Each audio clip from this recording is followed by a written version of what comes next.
او كيلو دقيق. وما شاء الله عمل لي الكميه دي كلها، ممكن يعمل 3 صواني للحجم الصغير يعني، عشان انا عاملاها على قد حجم الصينيه بتاعتي. وما شاء الله ما خدش وقت خالص خالص، وما شاء الله في فرنك وحاجه نظيفه وانت عاملاها ببيتك. والولاد ممكن تعملوا لهم منه باللبن، يعني تحط حبه لبن كده وبالسكر. وممكن نعمله اللي هو طبعا العيد يعني لازم هنعمله باللحمه المفرومه.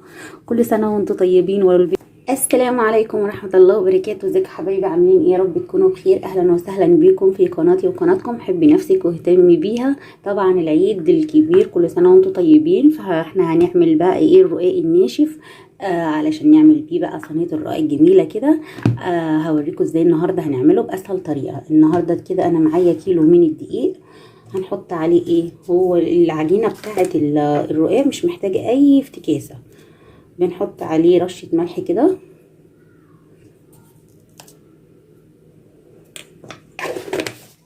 وبنعجن بميه. الميه بتبقى طبعا احنا دلوقتي في الصيف، فالميه بتبقى عادي خالص من الحنفيه. هنبدا نحط بالراحه كده حبه حبه. بسم الله.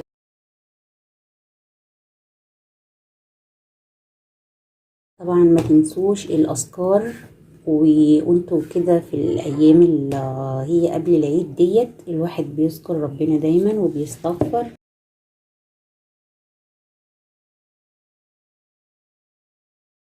برضو هنفضل ننزل بالميه كده بالتدريج لحد لما العجينه تتلم معانا.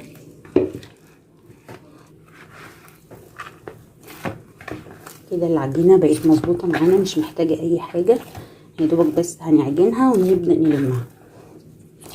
تفضلي تعجني فيها كده حوالي 10 دقايق.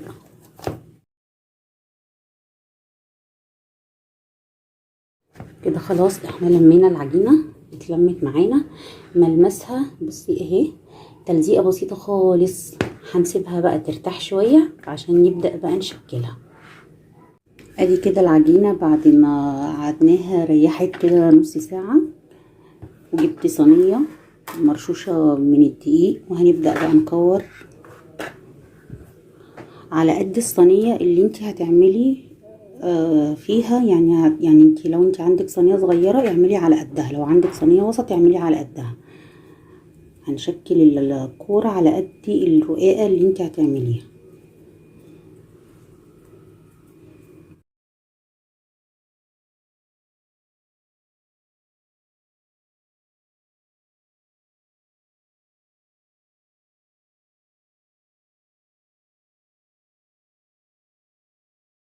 زي ما انت شايفه كده عملت كل الكميه. الكيلو عمل لي بتاع 13 واحده. هنبدا بقى نمسك كل واحده كده ونفردها. نبدا كده برش حبه دقيق، نبدا نجيب كوره كده. نبدا الاول نفردها بايدينا.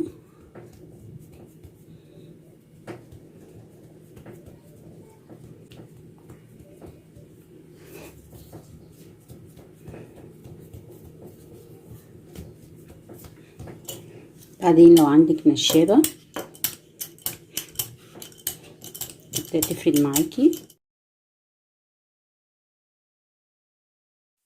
جبت نشابه كبيره وهنبدا نفرد بيها.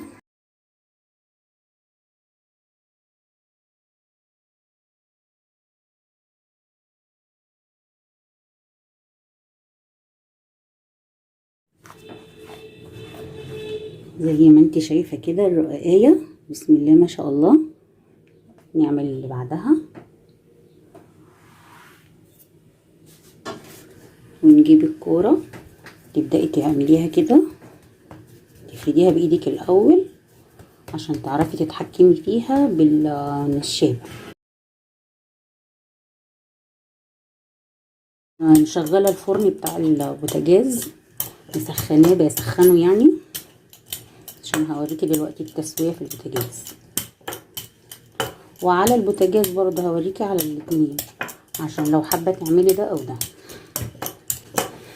عشان في ناس ما عندهاش الفرن بتاع البوتاجاز.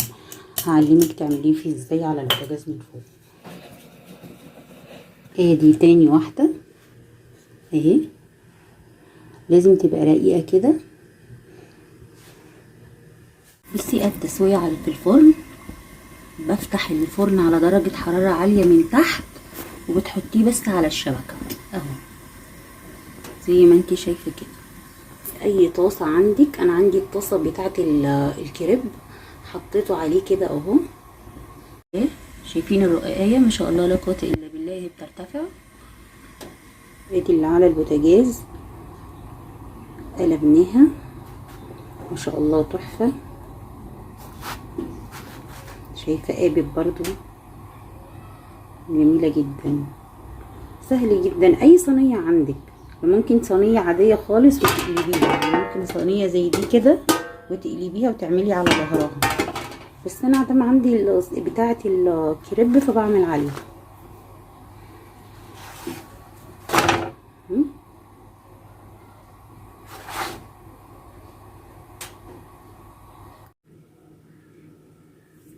ودي ما شاء الله بعد ما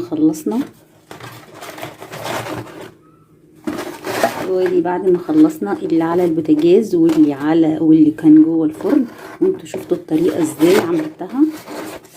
سامعين؟ احلى رقاق عملناه بكيلو الا ربع دقيق او كيلو دقيق، وما شاء الله عمل لي الكميه دي كلها. ممكن يعمل 3 صواني للحجم الصغير، يعني عشان انا عاملاه على قد حجم الصينيه بتاعتي. وما شاء الله ما خدش وقت خالص خالص، وما شاء الله في فرنك وحاجه نظيفه وانت عاملاها ببيتك.